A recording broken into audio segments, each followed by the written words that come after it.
പിതാവിന്റെയും പുത്രന്റെയും പരിശുദ്ധാത്മാവിന്റെയും നാമത്തിൽ ആമേൻ. എൻ്റെ പ്രിയപ്പെട്ടവരെ, ഇന്ന് നവംബർ 7 കർത്താവ് നിന്റെ ഉന്നതമായ നാമത്തിന് സ്വസ്ഥം ചെയ്യുന്നു. ഇന്നത്തെ ദിവസം നിന്റെ തിരുമുറുവാളുന്ന വലതുകരം അങ്ങയുടെ മക്കളുടെ മേൽ വെക്കണമെന്ന് പ്രാർത്ഥിക്കുന്നു. കർത്താവ് അങ്ങയുടെ മക്കളുടെ യാത്രകളെ ആശീർവദിക്കണമേ.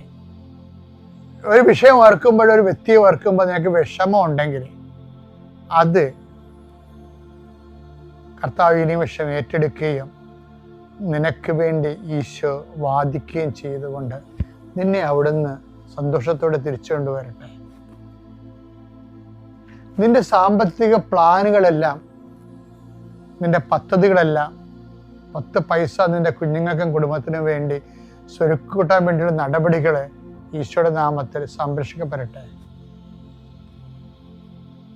കർത്താവെ, കുറേ നാളായി പരിശ്രമിച്ചിട്ടും ഒന്നും നടക്കാതെ ഇപ്പോഴും ഒന്നേം തന്നെ കിടക്കുന്ന ആൾക്കാരുണ്ട്.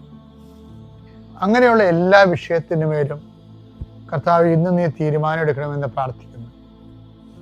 എൻ്റെ കർത്താവിൻ്റെ ഉന്നതമായ നാമത്തിൽ, സഭയുടെ അധികാരത്തിൽ, കുരിശിൻ്റെ അടയാളത്തിൽ സ്ഥാപനങ്ങൾ നടത്തുന്നവരെ, സ്ഥാപനങ്ങളുടെ ഉത്തരവാദിത്തങ്ങൾ ഏറ്റെടുത്തിരിക്കുന്നവരെ, അവിടെ നിങ്ങൾ നടത്തിക്കൊണ്ട് പോകുന്നതിന് എതിരാളികളുള്ളവരെ, അത് ബിസിനസ്സാകാം, സ്കൂളാകാം, ആശുപത്രിയാകാം, മറ്റെന്തെങ്കിലും തരത്തിലുള്ള കാര്യങ്ങളാകാം, എതിരാളി നിങ്ങൾ അകപ്പെടുത്താൻ ആഗ്രഹിക്കുന്നവർ അവരുടെ കൈയും കാലം നിർവീര്യമാകട്ടെ.